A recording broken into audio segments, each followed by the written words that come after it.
often for women, it's the how to have it all thing, which is super internalized. Sometimes we're not even aware that it's triggering us, because on one hand, we are scared by it, by society, like telling us we are not able to have it. And then on the other hand, we are kind of lied to that it's easy to have it all. Yeah. So it's kind of like those two conflicting things. And on one hand, you're like, yes, I can have it all. I can have it all. I can have it all. And then on the other hand, you are, why are you lying? Yeah, like, this is not easy. I cannot this is have it all. super hard. Yeah, I cannot have it all. Yeah. At least like not in a setup that was sold to me or that I thought was going to be.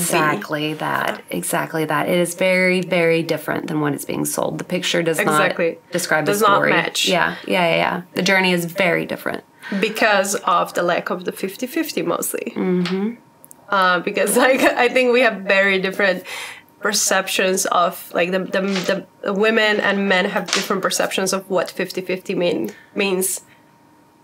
Yeah. In general. Yeah. I mean, this is something that, you know, all of my partners and all of my best friends and their partners, like we all go through it and we all like 50-50. And, you know, I think it really just goes over the head of a lot of men. Yeah. I mean, for me, I have to say I have a great partner that really, you know, lives his part of the weight, and it's still hard. Yeah. And it's still super hard. Like 50-50 means in like life in general, you cannot like separate everything 50-50, like finance 50-50, childcare 50-50, cleaning 50-50. You like take, as I see it, like a bulk, everything together, and then you divide it, 50-50, whatever each of you can do, and based on what you're good at and what you enjoy. Based on what you're good at, and also like the situation you're in, like that might change. It's like for me, I think it's a fluid situation.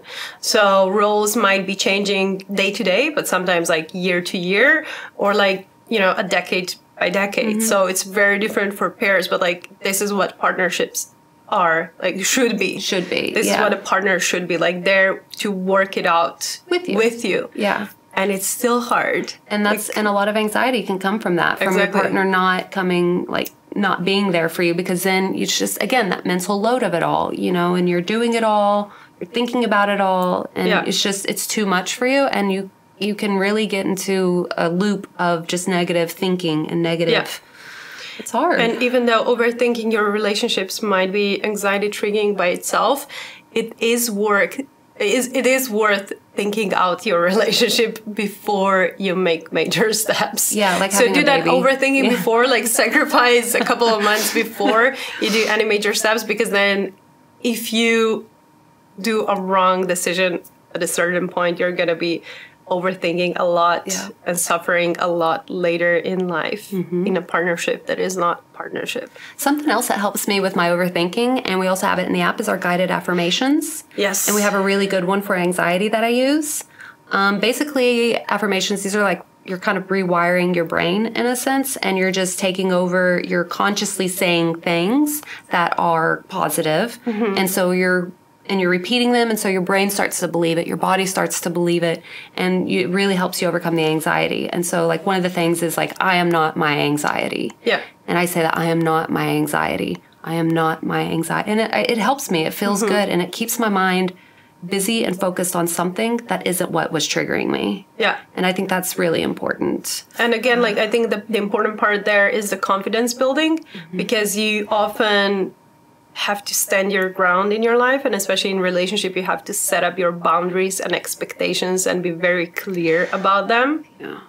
And, you know, set up a frame that works for you. So you cannot do that if you don't have confidence to do that. Because if you don't have confidence to do that, you're just gonna, you know, accept whatever is thrown at you. You're gonna think that you're gonna get rolled over. Exactly. You're gonna get rolled over by the other person, or, you know, multiple people in your life. So confidence building, again, super important. And that's like the physical work and the mental work.